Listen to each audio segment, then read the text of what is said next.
even if people continue to buy at the same rate, they pay the tariff, that you would be able to close the budget deficit, that $2 trillion deficit, with tariffs alone. It's going to take other taxes and perhaps a slashing of other spending to really get that gap to narrow. If you've lost track of what's happening with Donald Trump's tariffs, you can be forgiven because things have been moving around a lot. And of course, the major tariffs announced on Liberation Day, most of them have now been suspended, but not all.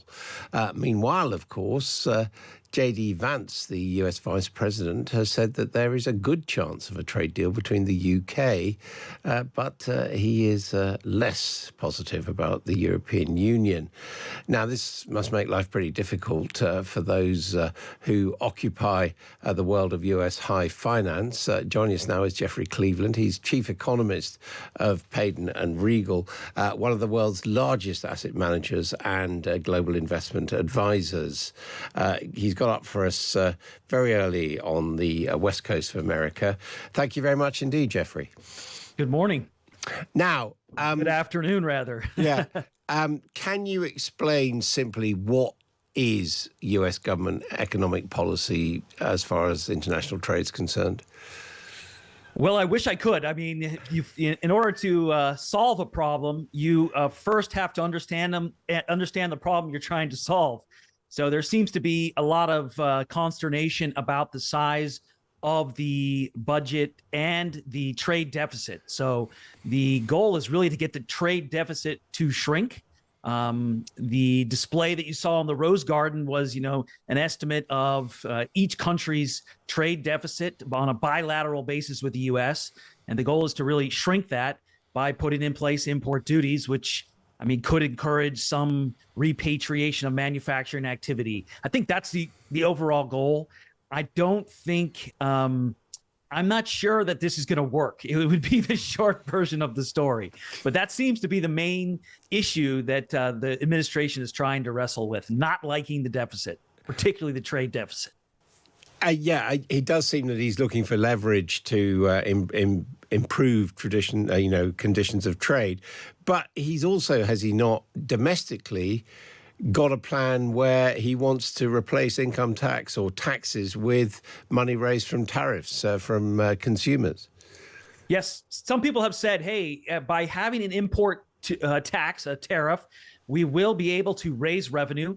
And we do have a $2 trillion roughly budget deficit in the U.S., so that will help offset some of that deficit. If you look at last year's federal take in terms of import revenues, it was around $80 billion. So if you increase the tariff and hold everything else constant, which I think is key, and the U.S. still imports as much as we did last year, you can generate some tariff revenues. The question really is, can you hold everything else constant? If you have a higher tariff rate and prices do go up, won't consumers shift their buying preferences, and then you won't get as much in revenue as you might imagine. So, that's one possibility. It's quite unlikely, though, that even if people continue to buy at the same rate, they pay the tariff, that you would be able to close the budget deficit, that $2 trillion deficit, with tariffs alone. It's going to take other taxes and perhaps a slashing of other spending to really get that gap to narrow.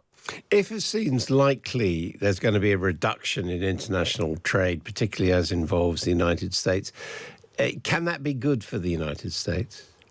No, it cannot. Not in my opinion, no. If you look at the U.S. trade deficit, you look at total U.S. imports, you ask yourself, how much of that is, consumers buying cheap goods from abroad?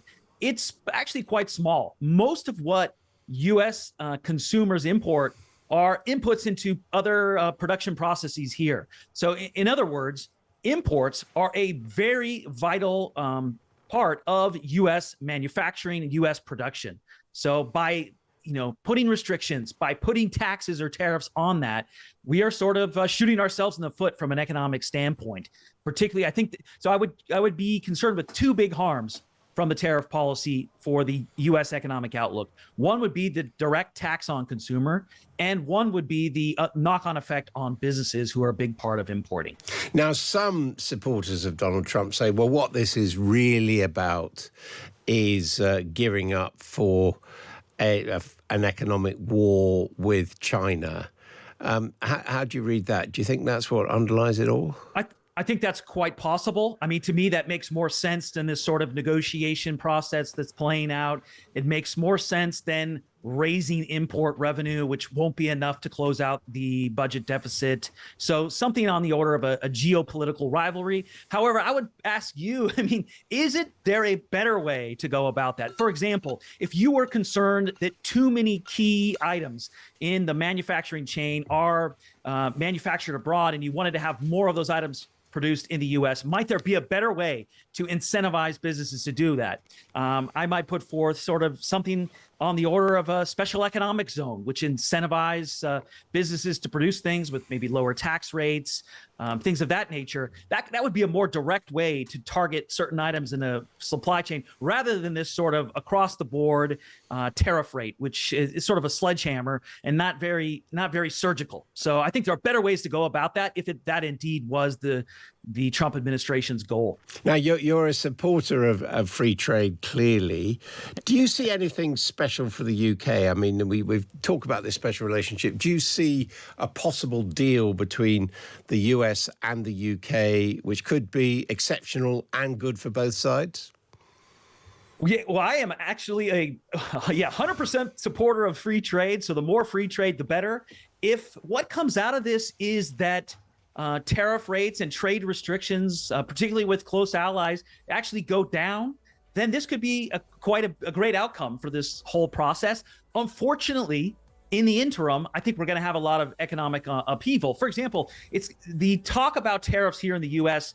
is similar to what we experienced in the COVID era inflation, 2021, 22, when you would just talk to the average person and they would talk about inflation. Now they talk about tariffs. So it's creating a lot of uncertainty. Okay, Jeffrey, we're going to have to leave it there. Thank you very much indeed. J.D. Vance, the U.S. Vice President, says that there is a good chance of a trade deal with the UK because Donald Trump loves Britain and the King. He made the comments in an interview with the Unheard website, but he spoke rather less warmly about Europe, saying its security infrastructure relies too heavily on America. Vice President Vance also argued that Germany has a far less reciprocal relationship with the United States than the UK. So it all adds up to the feeling that Keir Starmer is in rather an awkward position.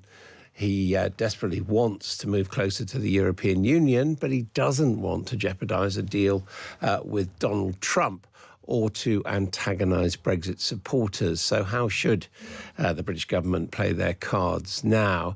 Aslak Berg is from the Centre for European Reform, which is a leading EU think tank. Aslak, hello to you. Do you see Britain as sitting pretty, being able to play off the EU and the US, or actually in rather an awkward position? Thanks for having me on. I think it is clearly in the UK interest to not have to choose, and the British government is clearly making an effort to balance this on both sides. There is pressure from the US side to make Britain choose closer US relations. But if you look at what they're talking about, the US also always talks about a trade deal. Keir Starmer never talks about a trade deal. He talks about an economic deal with the US. That's very different. What the UK is trying to do here is to align with the EU on goods, closer regulatory alignment, lowering trade barriers, while at the same time talking to the US on things like tech regulation, AI, taxation of digital services. And that's how you can square the circle, try to achieve something with the EU, while at the same time maintaining good relations with the US and maybe even get an economic deal. If, for example, there is a deal of some kind with the US and it involves softer measures on, say, digital sales tax, how likely is that to antagonize the European Union? I actually don't think it's very likely. The EU is a legalistic procedural creature. The the UK has not undertaken any obligations vis-à-vis the EU on these matters. So it is, as far as the EU is concerned, the UK is completely free to manage its own affairs. There's no obligations. So on substance, I think this will be okay for the EU.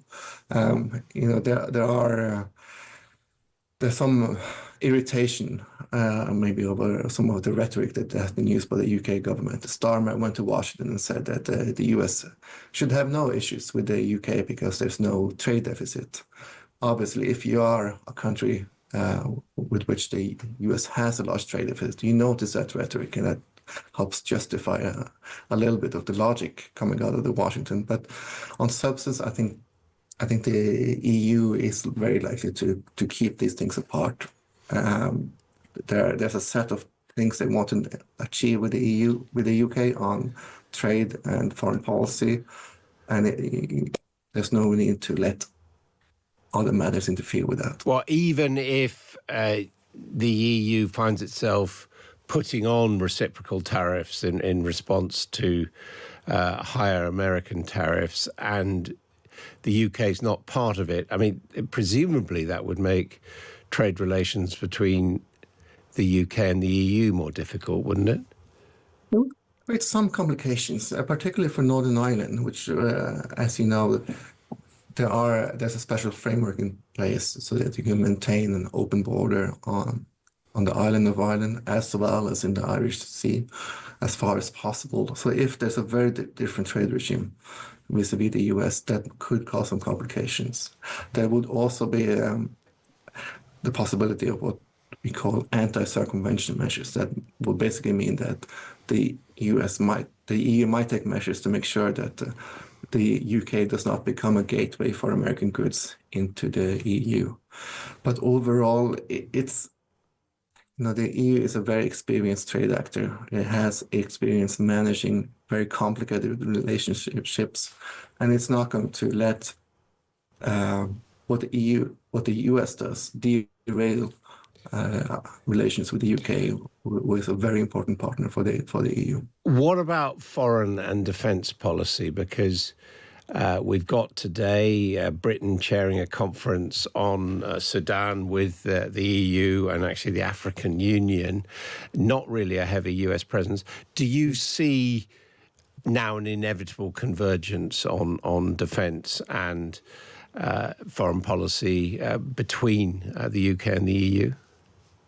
I think what this shows is that the UK is still a very important player and indispensable player in Europe.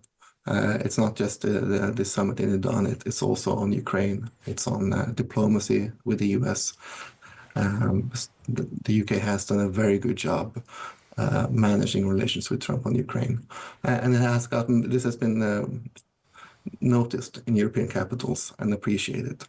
So it shows that there is a basis for cooperation. There's an mutual interest in coordinating on these core issues. And ultimately, neither the UK nor the EU can do without the other. It's very difficult for the EU to have a credible Ukraine policy without some kind of coordination with the UK. And also on the African continent, the UK retains a lot of old ties across the continent. And that's where an area where the EU and the UK have a lot of common interest, and there are points of convergence.